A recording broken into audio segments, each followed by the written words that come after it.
alcohol increases your sympathetic tone. So it increases sort of the adrenaline signaling in your body. And the result of that is, even if it helps you fall asleep, sleep is lower quality on average. You have become known as one of the world's top jet lag experts, and you've developed a product to help people with that. Now, so how does one avoid jet lag? And then the second part of my question will be, if you've got jet lag, how do you overcome that? 100%. So what's really novel about what we do is, based on work I was doing with Navy SEALs and fighter pilots, we discovered that the pressure changes in flight and the low oxygen environment cause an inflammatory response.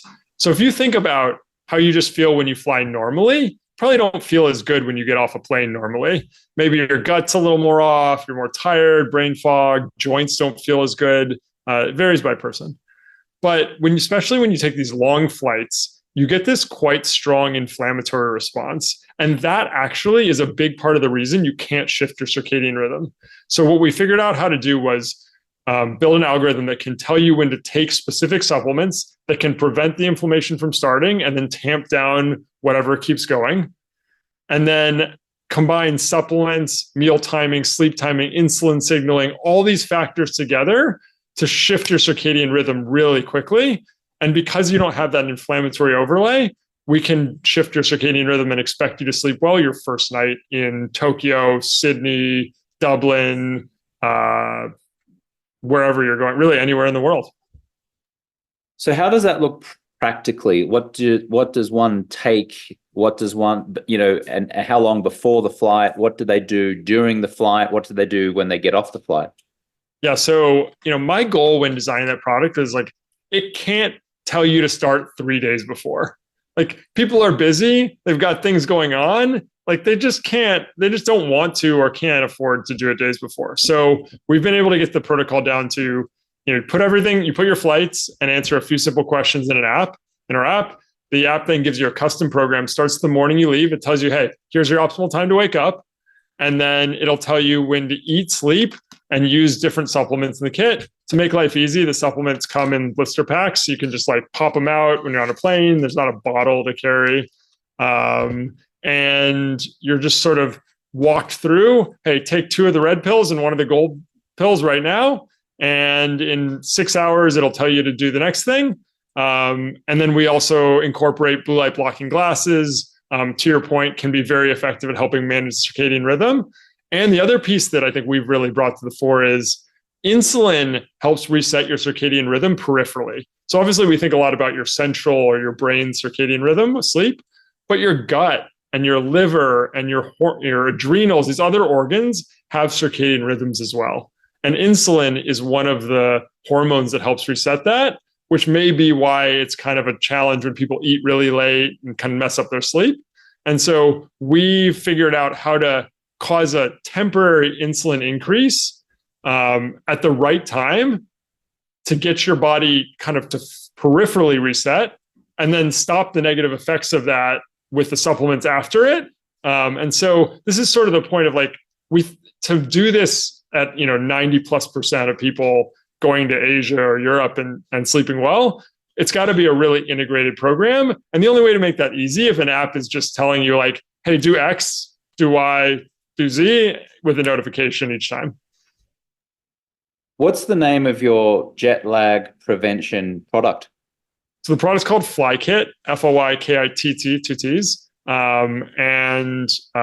sell it, on our website, fount.bio, FOUNT.bio, or at flykit.com. And excited to be announcing 2 new Olympic team partnerships coming up soon. We just launched a new partnership with Yotel, the hotel brand. So really excited to be getting that product out there, used by more than a dozen pro and Olympic teams at this point.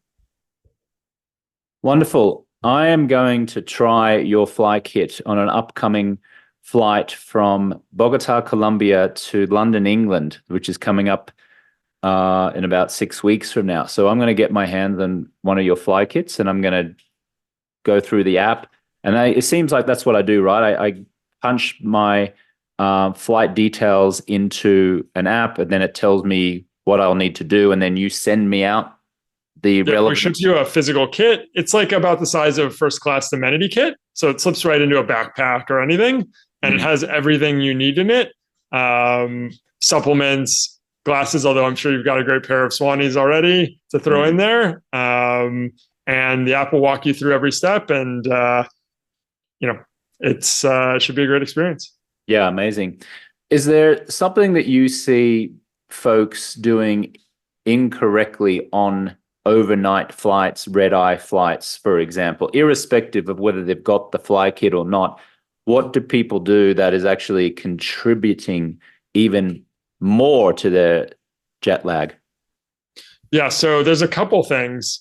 The most surprising one I find is that, everyone's heard the recommendation, get light during daytime at your destination.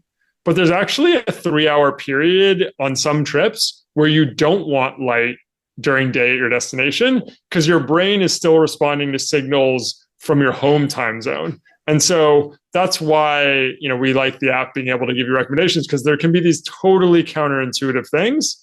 I think most of the other general recommendations are pretty good. Although one thing that we do differently, there's a lot of recommendations out there to fast when you're flying for jet lag. And fasting can help people because it tends to reduce inflammation. But when we can handle the inflammation with our supplement protocol, then we're also, instead of fasting, we're going to have you eat. So you're feeding your brain. And it's sort of the best of both worlds, because the only issue with fasting is it can raise stress hormone levels and deprive your brain of nutrients a bit when you're stressed and traveling. So I think the light thing at very specific times is interesting. And I think the other thing people do that they kind of know probably isn't a good idea is drinking on planes. So alcohol on planes is sort of a double whammy. Alcohol increases your sympathetic tone. So it increases sort of the adrenaline signaling in your body.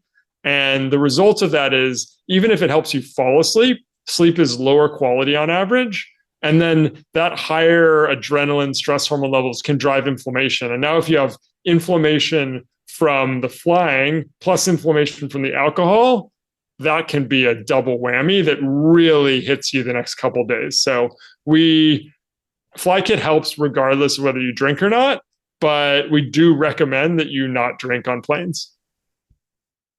Well, I might go a step further and say I just recommend you don't drink, but then I'm biased because I have a company called Alcohol Free Lifestyle, and this is the Alcohol Free Lifestyle podcast.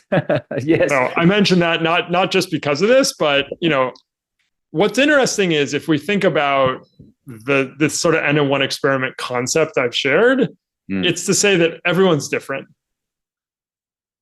Yes. What we know is that almost everyone's sleep is disrupted by alcohol, some more than others, and some it requires more than others. But I've ran the experiment with myself, and you know what? Even one drink reduces my energy, my mood, everything the next day so much that I just don't want to. Like, I don't have a hard rule where I couldn't drink. I had a sip of wine for the first time in years the other day. Like, I don't have a hard rule. And I regret it. I just didn't feel as good afterwards. So I don't have a hard rule, but I just essentially haven't found the situation where I want to anymore.